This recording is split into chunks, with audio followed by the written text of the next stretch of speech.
speaking of overs, next game, Kent State and Pittsburgh. We've got Pittsburgh 24-point home favorites, 55.5 the total. The reason I say over for this game, Pittsburgh has made it known, or at least based on what their plans are, we're going up tempo this year. And this has not been Pat Narduzzi's calling card or specialty, but from the sounds of things, they're changing the offense a little bit this year, and they want to be a little bit more attacked down the field vertically. This has been a run-heavy offense for many of the years Narduzzi's been here, but Cade Bell is the new offensive coordinator here with Pittsburgh, comes over from Western Kakalaki, the Catamounts FCS team. And if you watch Western Carolina football the last few years, very up-tempo, extreme tempo offense. And it looks like they're going to try to bring that here to Pitt. The question is it going to work? This new change in scheme, this new change in offensive philosophy. It looks like the quarterback position this year, it's going to go to Nate Yarnell.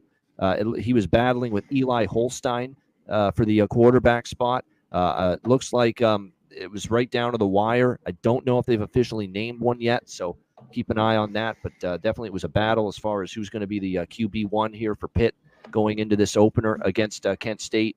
And also another thing to keep in mind, but I think Yarnell's probably going to get it. Rodney Hammond Jr.'s back, 2 starters back on the O-line.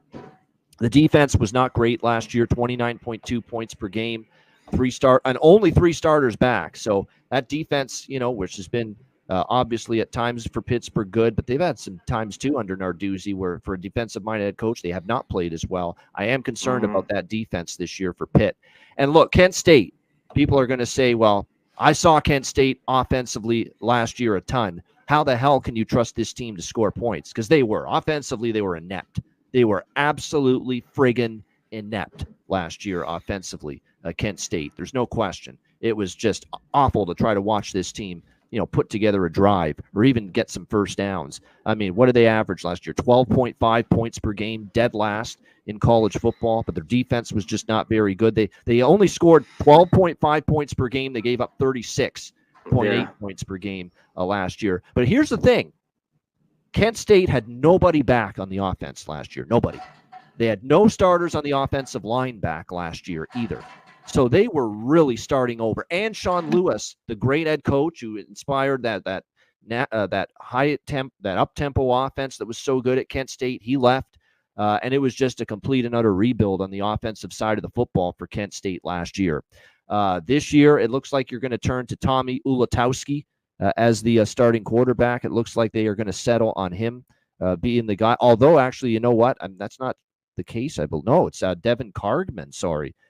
Tommy Ulatowski got some playing time for them, but Cargman beat him out. So it's going to be Devin Cargman that's going to get the start here for Kent State. They have their top running back returning, Krishawn McCray, their best receivers back, and 4 starters on the O-line back this year for Kent State. I think it actually has a chance to not just, because they were so atrocious last year, worst in the country as points per game, they could not only be just a little bit better on offense this year, they could be a lot better.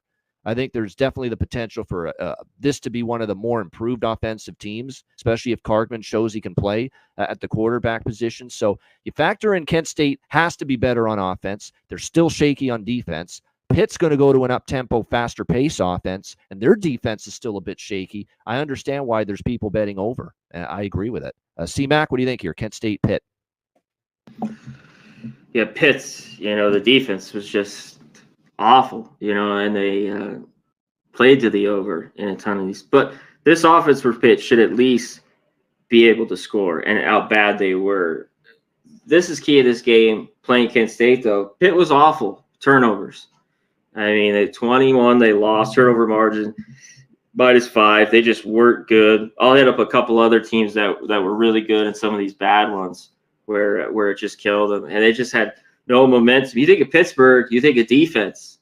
But man, it's just a little bit lost there, and they a bunch of stuff to deal with. Out on the other side, Kent State, I think there's a little bit to go on here. The quarterback situation, I'm like, I don't know what we get here from these guys. I haven't seen enough of them at all.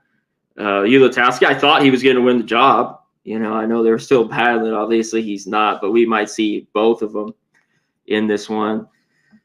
So, yeah, this is a tough one for me. I think there is points.